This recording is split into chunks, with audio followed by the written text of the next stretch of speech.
Nissan HR31 GTS-R Skyline, and it's Stephen Richards who is taking this one up the hill.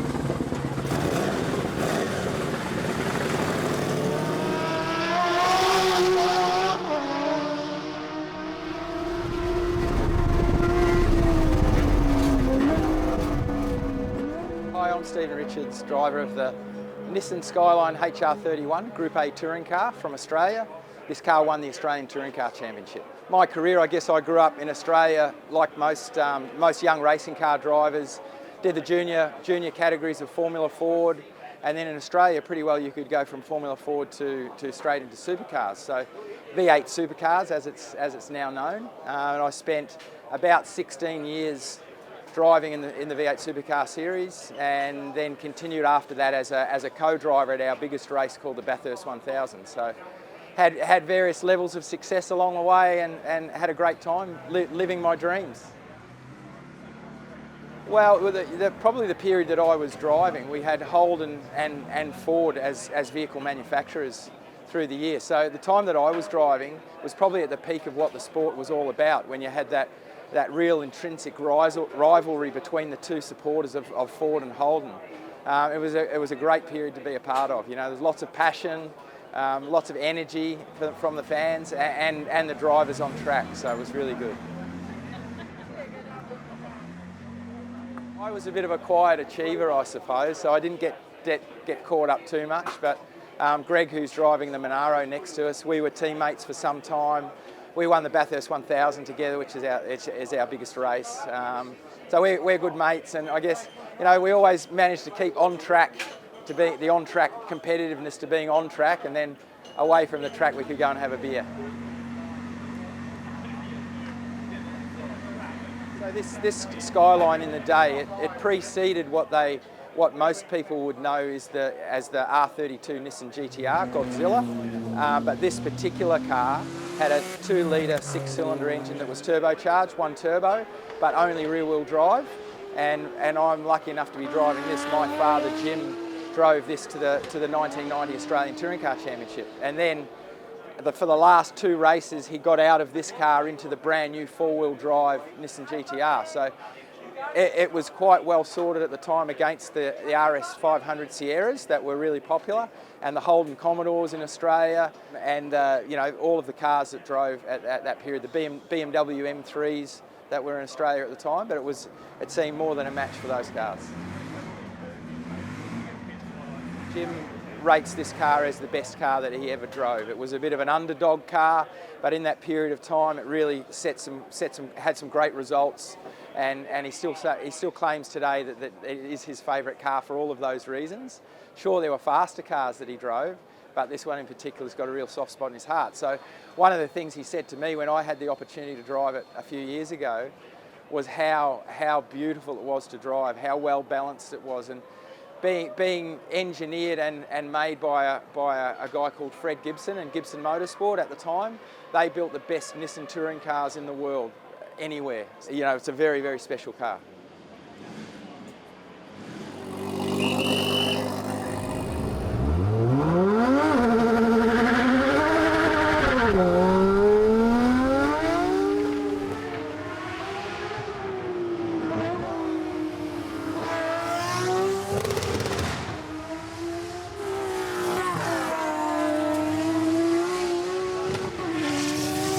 Now you're looking at the Nissan here, the HR31 GTS-R Skyline, with Stephen Richards driving it, son of Jim Richards, who won in Australia touring cars in 1990 in this particular device.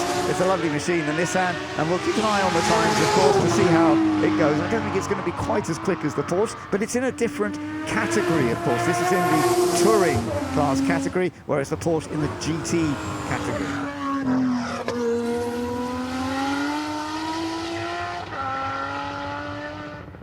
Starting to get a bit of a feel for the track now. It's quite difficult in the afternoon, particularly because of the sun, where you go out of the sun into the trees, and there are a couple of places where you've got quite a challenging section near the flint wall. So yeah, just working up to that. That was great. Starting to feel a bit comfortable in it now. It's good. The beauty of this car is it is very simple, but it does everything really, really well. It brakes well, and it's got great power.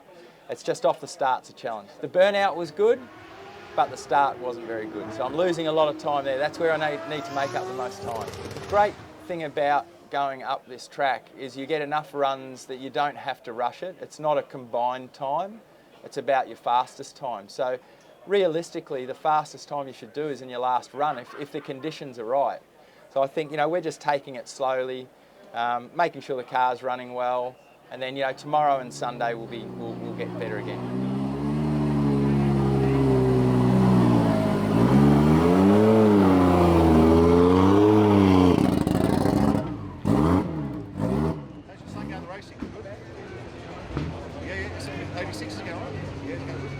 Oh, I'm okay. There's a few people around today. It's quite good. I've had lots of Aussies and Kiwis coming to have a look at the car, but feeling good.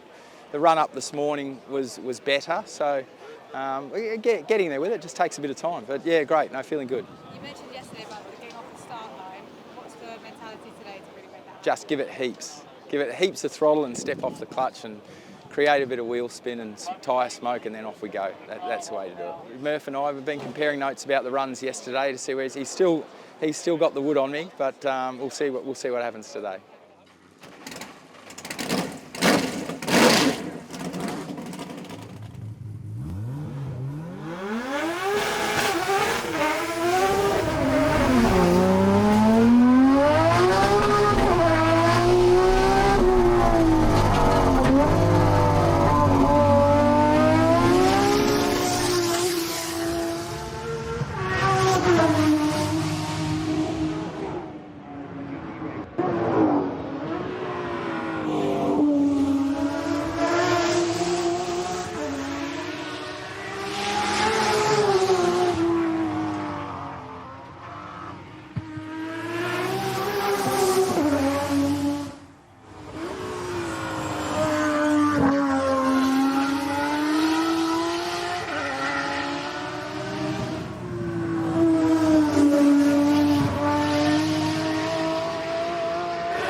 That lap was pretty good. That run up the hill wasn't too bad. I was starting to get a feel for where the track is and the conditions, and where it's slippery and where it's got grip and how the car's performing. So that was really good. Although I had my daughter down at the start line, so that one there was a bit more of a burnout than there would have been usually for the run. So I probably lost a bit of time there, but plenty of room for improvement tomorrow.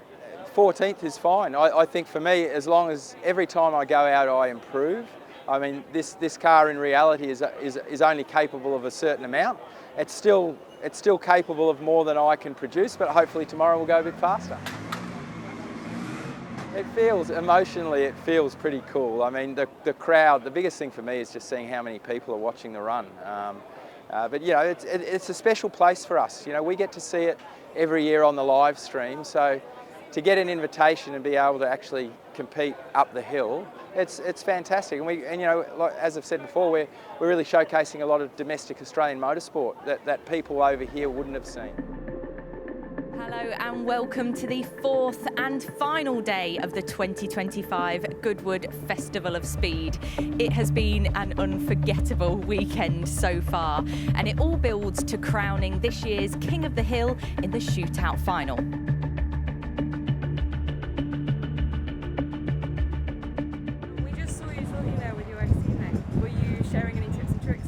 There's no tips and tricks. There's absolutely no tips and tricks. There's nothing to gain by talking about it. It's he's in an incredibly different car than what I am, which is probably a lot more challenging to drive. And they are 13 years apart in age and technology. There's nothing common between them other than the rear wheels drive on both of them, and that is about it.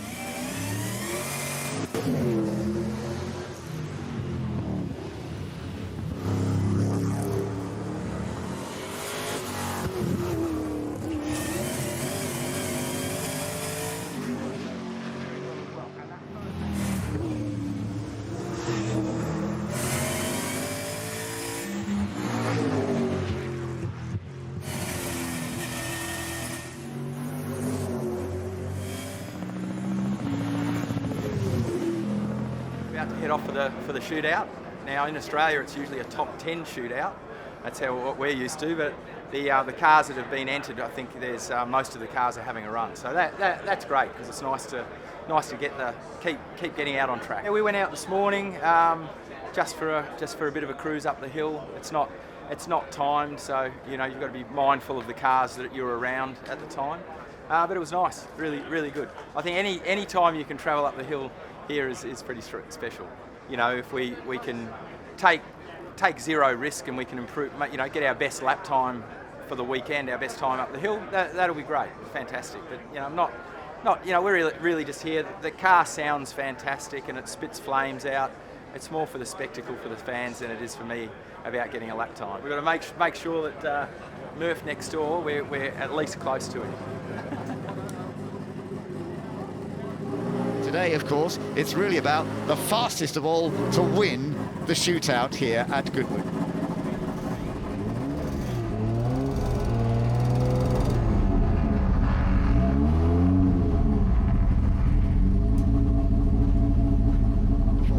Now, the next one is the Nissan HR31 GTS-R Skyline, and it's Stephen Richards who is taking this one up the hill, and we shall see how this goes. Stephen is the son of Jim, who raced with this in Australia back in the 1990s and won the Australian Touring Car Championship that year, winning 6 out of the 8 events that he did, and that was remarkable. So it is a rapid machine with good history, and he's going quick.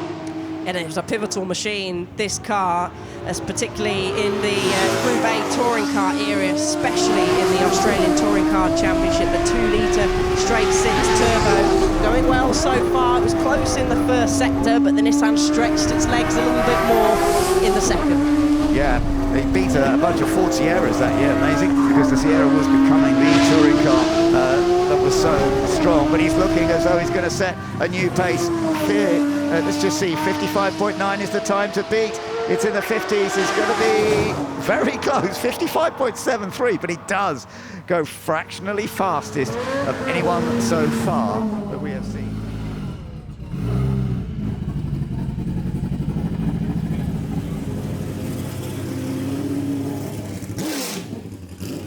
Yeah, well that's the name of the game. We want to get faster every run. It'd be disappointing to get to this point and not be as quick. So it's not for me, it's not about the competition, it's just about the atmosphere and the event and meeting people and talking to people about our cars and what we do in Australia.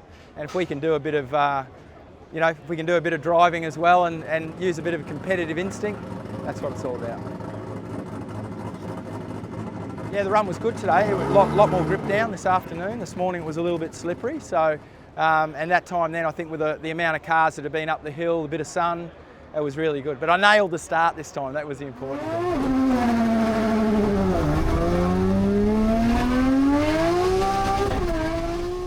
Just to be a part of the event, showcase a bit of Australian motorsport and be able to drive up this famous hill that we've been watching for years and years and years. It's fantastic. I'd love to come back. It's been great. I mean, we're mates. We do a lot of this historic racing together in Australia and New Zealand, and it's nice that we've been able to come up and share this moment. We drove together many times as teammates in the V8 supercars, and we won the Bathurst 1000 together. So, we've remained good friends, and it's we've got kids the same age. It's fantastic.